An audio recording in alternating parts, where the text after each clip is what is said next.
За сайн байцгаана уу? Багш нь өнөөдөр та нартай зориулаад 20-80-ийн зарчим гэсэн маш гайхалтай хичээлийг ойлгуулж өгөх болно. Зааж өгөх болно. За ер нь та нар 20-80 гэсэн тоог харж исэн бах энэ тэндээс. Эсвэл 20-80-ийн зарчмыг сонсч исэн бах.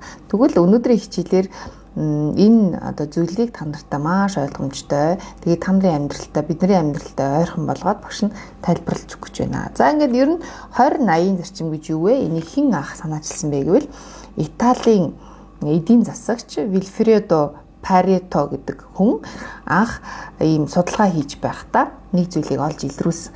Тэр нь Итали улсын нийт баялагын 80%-ийг нь хүн амынх нь 20% нь бүрдүүлдэг юм байна гэж гаргаж ирсэн баг. Тэгэхээр энэ үндээс ингээд маш сонин үнцэг харагдаж байгаа. Тэгэхээр нийтдээ бүхэл бүтэн нэг улсын нийт баялагын 80%-ийг нь 20% хүн амынх нь 20% нь бүрдүүлдэг юм байна. Тэгэхээр энэ зүйл анх Парето гэдэг хүн гаргаж ирсэн боловч сүүлдээ энийг ингээд бусад хүмүүс ч гэсэн тийм маш олон судлаачд гэдэг юм уу янз бүрийн салбарынхан энэ 20-80 гэдэг зүйлийг тэр өөрөөсөө салбарт ашиглаж тайлбарласаар ирсэн байна. За тэгэхээр жишээ нь энийг эдийн засгийн салбарын эдийн засаг талаас нь, улс төрийн улс төр талаас нь гэдэг юм. Тэгэхээр би ингээд яг хувь хүний хөгжил талаас нь бидэнд хамгийн их ойрхон байх тэр жишээнүүдийг та нартай яриад тэгээд ойлгуулж өгөхийг хичээнэ. Тэгээд та нар ч гэсэн ерөнхийдөө яг энэ 20-80-тай шууд бусаар холбогдох нэг жишээ байна л да. Жишээ нь дэлхийн бүх мөнгөний гэдэг юм уу, дэлхийн нийт баялагын гэдэг юм уу те. Дэлхийн нийт баялагын бид нар хэдэн тэрбум доллар гэж үнэлээд те хэдэн их 80 доллар гэдэг юм нэг тоо байгаа шүү дээ. Тэр тоог бүрдүүлдэг хүмүүс нь дэлхийн хүн амын 5% ч гэдэг юм уу. Нэг тийм ойлголт байдаг шүү дээ те. Боддороо. Тэгэхээр яг энэ шиг ойлголт байхгүй юу? Тэгэхээр энэ 20-80 гэдэг зарчим маш сонирхолтой. Бидний амьдрал ч гэсэн энэ 20-80 гэсэн зарчим олон зүйл дээр ажиллаж идэг юм байна гэдгийг багш нь өөрөө анзаараад тэгээ дараах жишээнүүдийг та нартай хүргэж байгаа гэсэн. За жишээ нь бид өдөр тутамдаа маш их олон үйлдэлүүдийг хийдэг. За хоол идэх, босох, шүдэ угаах, нүрээ угаах, ажил хийх, тийм ээ, гүйх, харих, шатаар дээшээ доошоо гарах гэдэг юм уу, үйлдэлүүд маш олон байгаа. Тэгэхдээ таны хийж байгаа бүх үйлдэлүүдээс, тийм ээ, тэр 100% үйлдэл хийж байгаа зүйлсийнх нь 20% нь таны амьдралын бүтээмжийн 80%-ийг бүрдүүлж идэг. Өөрөөр хэлбэл таны өдөр тутам хийж байгаа маш олон үйлдэл байна. Зарим нач холбогдол ихтэй, зарим нач холбогдол багтаа тий. Тэгээд тэдгээр бүх зүйлс нийлээд таны 24 цагийг бүрдүүлж идэг. Гэхдээ тэдгээр хийж байгаа зүйлсийг магадгүй яг ингээд тулж ажилласан тэр цаг хугацаа, яг өөрийнхөө хувийн хөгжилд анхаарсан. Эсвэл яг мөнгөө үржүүлэхдээ зориулж алхам хийсэн. Эсвэл яг ажил дээр бүтээмж хийж цалин авсан гэдэг юм уу тий. Яг тухайн таны орлогыг тэр 100% үйлдэлүүдийн чинь 20% тэр чанартай үйлдэлүүд нь л таны нийт 80% орлогыг бүрдүүлж идэг. Өөрөөр хэлбэл 80% гэдгээр дийлэнх гэдгийг санаа явж байгаа. Ихэнх гэдэг санаа явж байгаа. Тэгэхээр энэ ийм маш гоё жишээ байж байна. За хоёрдугаарт нь таны бүх хувцсны таны хувцсын шүүгэнд нэлээд олон хувцс байгаа шүү дээ тий. Тэр бүх хувцсны 20%-ийг та өдөр тутмынхаа 80% амьдралдаа хэрэглэдэг. Өөрөөр хэлбэл танд байгаа бүх хувцсны хамгийн их өмсдөг цамц өмдөө та бусад хувцсаас илүү тий 80%-д нь хэрэглэж явах магадлал бас маш өндөр байдаг. Энийг та нар өөрсдөө зүгээр анзаараад үзээрэй. За эсвэл бид нар өөрсдийнхөө орлогоосоо хамгийн ихтэй 20%-ийг нь хадгаламжиндаа хийж чаддаг. За үлдсэн 80%-ийг нь үрдэг. За өөрөөр хэлбэл бид дийлэнхийг нь үрдэг, бага хэсгийг хадгалдаг гэсэн дүгнэлт гарч ирж байгааз. За түрүүний хувцсан дээр ч гэсэн тань маш олон хувцас байсан ч та дийлэнхийг нь өмсдөггүй, маш цөөннийг нь өмсдөг гэсэн дүгнэлт гарч ирж байгаа. За түрүүний эхний жишээн дээр та маш их олон үйлдэл хийдэг ч гэсэн яг үнэндээ таны амьдралын чанарыг сайжруулахад тэдгээр хийж байгаа үйлдэлүүдийнх нь цөөн хідэн чанартай үйлдэл нь таны чанартай амьдралыг бүтээж идэг гэсэн ийм дүгнэлтэнд хүрч болохоор байгаа.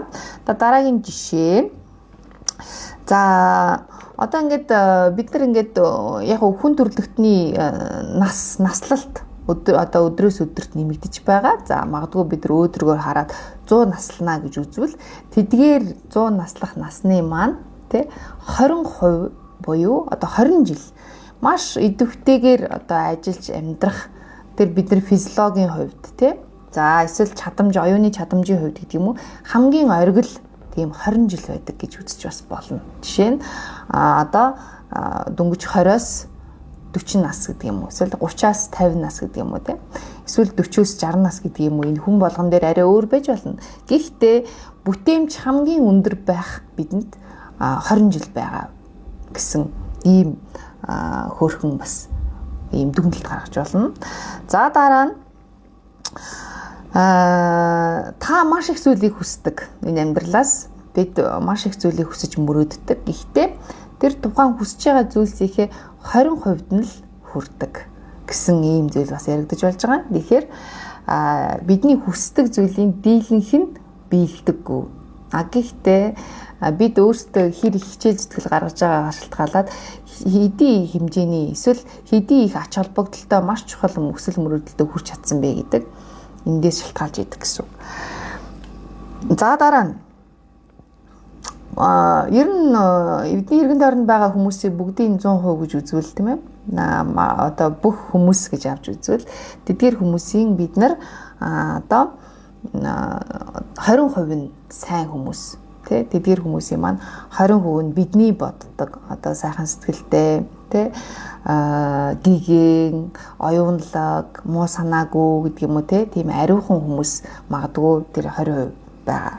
Тэгэхээр эндээс бас дийлэнх нь бидний бодсон сансан шиг хүмүүс байдаггүй гэсэн ийм үнэн дүгнэлт гарч ирж байгаа.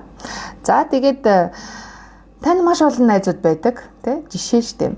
Тань маш олон найзууд байдаг, надад ч маш олон найзууд байдаг. Гэхдээ яг одоо амьдралыг маш томоохон саад бэрхшээл гэдэг юм уу найз танд хэрэгтэй болох үед тэдгээр найзуудын маань ердөө 20% нь 10 найз байсан бол түүний 2 нь танд үнэхээр жинхэнэ найзын хувьд тунж үлддэг гэдэг юм уу.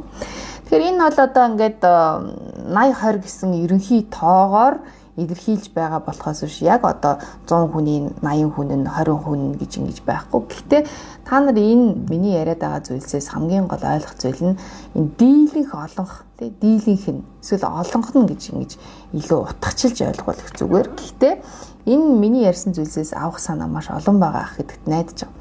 Тэгээ та нар энэ багшигаа хэлсэн багшиг нь өөрийнх нь гаргасан энэ жишээнүүд дээрээс та хэд одоо ингээд сая сонсоод бодож суусан бах те. Өө нэрээ ингээд бодоод байсан чинь нэг 20% даа л яг юм бэ штэ гэдэг ч юм уу те.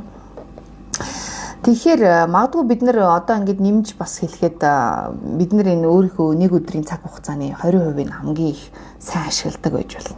Тэ хамгийн их сайн төвлөрч чаддаг байж болно. Тэр нь өглөөний цаг гэдэг ч юм уу те. Маш олон талаар энийг ингэж гаргаж ирж болно л доо. Жишээнүүд бас ярьж болно. Тэгэхдээ энэ хэсгээс ингээд хамгийн гол нь дүгнэхэд та нарт одоо би маш чухал дүгнэлт хэсгийг хэлж өгч байна. Энэ нь одоо ингээд та нарт багш нь хэлгээд ингээд сая сайн хүмүүсээс илүү дийлэнх олонх нь одоо ингээд бидний боддгоос өөр хүмүүс байдаг юм аа гэдэг ингээд ярьлаа шүү дээ тийм. Тэгэхээр энэ бүхнийг ярих үед одоо та нарт ингээд нэг юм гутранг зүйл ярьж байгаа юм шиг санагдаж болно тийм. Гэхдээ үнэн үг гэдэг хатуу ч гэсэн хэрэгтэй байдаг. Нөгөө талдаа бид нар амьдралыг үнэн талаас нь эсвэл хит өөдрөг биш, хит гутранг биш. Яг ингээд нэг юм үнэн суурьтай талаас нь хараа сурчих юм бол бид нар яг амьдралдаа илүү хичээж, илүү их одоо үннээр тий үннийг олж харснараа илүү хичээж тэр 20% цаг хугацаагаа тэр 20% байгаа тэр хүмүүсээ хайрлах тий үн цэнийг нь илүү мэдрэх гэсэн ийм гол зорилго нь яваад байгаа юм. За тэгэхээр дүгнэлт нэг нь болохоор үнэн үг хэцүү сонсогддог. Гэхдээ үннийг хүлээн зөвшөөрч байж бид илүү сайжирдаг гэсэн дүгнэлтэнд хүрч болж байгаа. Хоёрдугаарт нь нэгэнтээ биднэрт ингээд одоо 20% гэсэн ийм боломж нь 20% байгаа даа шүү дээ тий. Жишээ нь 20% би орлогынхоо 20%-ийг ингээ хадгалж авах боломжтой гэж үздэг шүү дээ. Тэгэхээр ядаж бид нэр 20% барьж авч үлдэх. Тэгэхээр 20% байтугай тэг хувь хадгалж байгаа эсвэл хасах баланстай байгаа хүмүүс маш олон байгаа тийм. Тийм учраас ядаж 20%-да төвлөр. 20% тэр хүмүүстэй илүү цаг хугацаагаа одоо гаргаж зориулж нөхөрлсөн шиг нөхөрлөлтэй 20%-ийнхаа орлогыг хадгалсан шиг хадгал тий 20%-ийн цаг хугацаагаа үнэхээр тэр өдөр тултал ажил гэдэг юм уу тий гэх мэтчлэн ийм маш олон зүйл дээр 20%-да төвлөрөх ёстой гэсэн маш гоё сигнал дохиог та нарын хичээлээс авбал энэ хичээлийн зорилго нь тэндээ оршиж байгаа. Тэгэхээр дараагийн дүгнэлт дээр нь болохоор дийлэнх олонх нь бидний санаанд нийцдэггүй ч гэсэн дийлэнх зүйлс амьдралыг чимжидэг. Одоо жишээ нь та бодож болно шүү дээ. За тэгээд одоо миний хийж байгаа зүйлсээ 20% нь маш чухал юм байна. Гэт үлдсэн 80% нь утгагүй бах та гэд. Үгүй шүү дээ. Тэгэхээр нөгөө маш чухал гэдэг нь магадгүй бүтээмж талаасаа эсвэл таны амьдралын чанар талаас харж байгаа. Гэтэл танд одоо та хүн учраас та баярлаж наадах хэрэгтэй. Та жаргах та юу ч хийхгүй хэвтэх хэрэгтэй. Тэгэхээр энэ болоод одоо заавал тийм бай гэсэн үг биш. 20%-ийг заавал 80% руу аваач гэсэн үг биш. Гэхдээ зүгээр энийг ухаарах, ойлгох, тэр 20% илүү чанаржуулах асуудал байгаа шүү гэдгийг энэ дахин сануулъя. Тэгээд мөн дээрээс нь бидний бусад тэр 80% гэдэг байгаа зүйл дандаа амьдралыг чимжидэг. Жаргал байдаг учраас зовлон жаргал хоёр тэнцэж амьдрал утга учиртай байдаг гэдэг шиг энэ өөрөө амьдралын салшгүй нэгэн хэсэг гэдэг бас ойлгох хэрэгтэй. Уучлаарай. За тэгээд энэ дээр дүгнэлт хэсгээр бас нэг зүйл нь чанартай зүйлсийг таньдаг мэддэг бай. Одоо хин жинхэнэ миний найз вэ тий?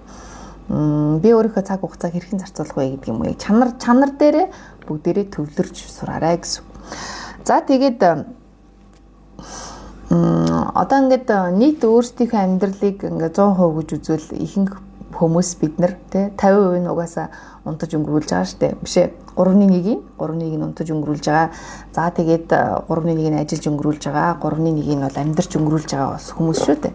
Тэгэхээр тэр цаг хугацаануудаа бид нар одоо хэрхэн яаж бас тий үр өгөөжтэй өнгөрүүлэх вэ гэдэг ийм зүйлс яригж байгаа. Гэхдээ ерөнхийдөө бид нар 20% нь маш их бүтээмжтэй ажиллаад 80%-ийг бараг л одоо тий ингэж дийлэнхийг нь ач холбогдолгүй зүйлд өнгөрүүлдэг гэсэн юм дүгнэлт бас гарч иж болж байгаа.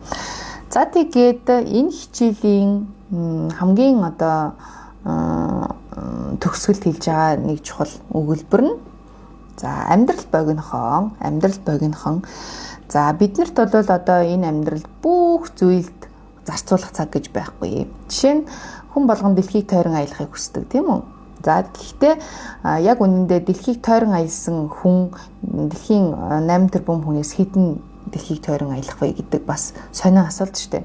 Тэгээ бидний хувьд одоо таны хувьд ч гэсэн миний хувьд ч гэсэн маш их олон улс орон үзмээр байна гэдэг ч юм бодож байгаа шүү дээ тийм. Тэгэхээр тэр боломж гэдэг зүйл цаг хугацаа болон мөнгө, эрүүл мэнд маш олон зүйлээс хамаарч боломж нь тодорхойлогддог. Тэгэхээр тэр боломж нь тийм одоо дэлхийг тойрон аялах гэдэг боломж нь бас ямар байх вэ гэж бодонгуудаа өөрөөр хэлбэл бүх зүйл зарцуулах цаг хугацаа бидэнд хүрэхгүй. За бүх улсыг үзье.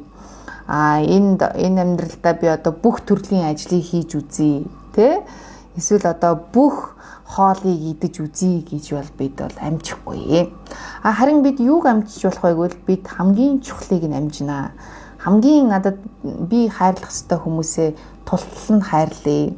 За надад хамгийн одоо гой санагддаг эсвэл миний мөрөөдлийн улс орнууд юу вэ? Тэндээсээ эхлээд аялье, чадах чинээгээрээ тийм. За тэгээ одоо бүх төрлийн хувцсыг өмсөх боломж байхгүй учраас одоо хамгийн эвтэйхэн хамгийн гоё гэсэн хувцсыг би өмсөе. Бүх хоолыг идэж амжихгүй учраас өдөр тутамдаа би аль болох хамгийн чанартай хоол хүнсийг хэрэглэе гэдэг юм уу. Тэгэхээр энэ хамгийн чанартай, хамгийн үн цэнтэй тэдгээр зүйлсийг хийж бүтээхэд бидний цаг бол хүрэлцэнэ. Тэгэхээр амьдрал богинохон учраас бүхнийг хийж амжихгүй харин хамгийн чухлыг нь бол бид хийж амжина гэсэн энэ өгүүлбэрээр энэ удаагийнхаа сургалтыг жаргаж байна. Тэгээд хамгийн чухал хүмүүстэй цаг хугацаагаа зориулаарай. Хамгийн чухал мөрөөдөлтөө, зорилгодоо төвлөрөөрэй. Хамгийн чухал зүйлстэй мөнгөө зарцуулаарай. Хамгийн Тэ хайртай найзуудаа цаг зарцуулаарай. Тэгээд хамгийн чухал зүйлсийг энэ амьдралдаа заавал сураарай гэд өнөөдрийн хичээлийг өндөрлөж байна. За ингээд өнөөдрийн хичээлээс маш их зүйлийг ойлгож авсан байх гэдэгт найдаж байна. Та бүхэндээ амжилт хүсье. Түр баяртай.